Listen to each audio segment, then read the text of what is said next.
ತಮ್ಮ ಕುಟುಂಬದ ಜೊತೆ ಒಂದೊಳ್ಳೆ ಟೈಮ್ ಸ್ಪೆಂಡ್ ಮಾಡಬೇಕು ಅಂತ ಕಾಶ್ಮೀರಿಗೆ ಹೋಗ್ತಾರೆ. ಟೆರರಿಸ್ಟ್ ಅಟ್ಯಾಕ್ ಅಲ್ಲಿ ತೀರ್ಕೊಂಡ್ಬಿಡ್ತಾರೆ. ತಮ್ಮ ಫೇವ್ರೆಟ್ ಟೀಮ್ ಗೆಲ್ತು ಅಂತ ಪೆರೇಡ್ಗೆ ಹೋಗ್ತಾರೆ. ಕಾಲ್ ತುಳಿತದಲ್ಲಿ ತೀರ್ಕೊಂಡ್ಬಿಡ್ತಾರೆ. ಕಣ್ಣಲ್ಲಿ 1000 ಕನಸುಗಳನ್ನ ಹೊತ್ಕೊಂಡು ಫ್ಲೈಟ್ ಹತ್ತುತ್ತಾರೆ ಅಂಡ್ ಫ್ಲೈಟ್ ಕ್ರಾಶ್ ಆಗಿ ತೀರ್ಕೊಂಡ್ಬಿಡ್ತಾರೆ. ಏನೂ ಗೊತ್ತಿಲ್ಲದೆ ಊಟ ಮಾಡ್ತಾರೆ, ಫ್ಲೈಟ್ ಅವ್ರಿಗೆ ಕ್ರಾಶ್ ಆಗುತ್ತೆ, ಅವ್ರು ತೀರ್ಕೊಂಡ್ಬಿಡ್ತಾರೆ. ಇದಿಷ್ಟೇ ತೋರಿಸೋದು ಜೀವನದಲ್ಲಿ ಜೀವನ ಎಷ್ಟು ಸೂಕ್ಷ್ಮ, ಎಷ್ಟು ಫ್ರಜೈಲ್ ಅಂತ. ನಾವೆಲ್ಲ ನಾಳೆ ನಾಳೆ ನಾಳೆ ಅಂತ ಬದುಕ್ತಾ ಇರ್ತೀವಿ. ನಾಳೆ ಈ ಕೆಲಸ ಮಾಡ್ತೀನಿ, ನಾಳೆ ನನ್ನ ಮನಸ್ಸಲ್ಲಿರೋದು ಹೇಳ್ತೀನಿ, ನಾಳೆ ನಾಳೆ ನಾಳೆ ನಾಳೆ ಬರೋದೇ ಇಲ್ಲ.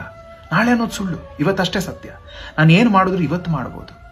ಅಂಡ್ ನಿನ್ನೆ ಆ ಫ್ಲೈಟ್ನ ಯಾರೋ ಮಿಸ್ ಮಾಡಿಕೊಂಡ್ರು, ಡಿಲೇ ಆಗಿ, ಅವ್ರು ಬರೋದು ಡಿಲೇ ಆಗಿ.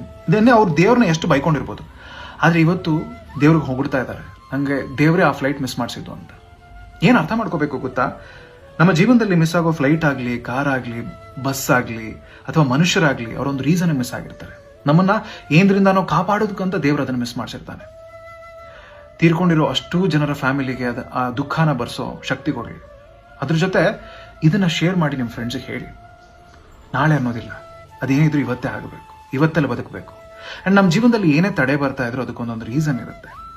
ಅದನ್ನ ಅರ್ಥ ಮಾಡ್ಕೋಬೇಕು, ಅದನ್ನ ಸ್ವೀಕರಿಸಬೇಕು, ರೀರೂಟ್ ಮಾಡಿಕೊಂಡು ಮತ್ತೆ ಹೊರಡಬೇಕು. ಅದನ್ನು ಬೈಕೊಳಕ್ಕೆ ಹೋಗಬಾರದು. ಯೋಚನೆ ಮಾಡಿ.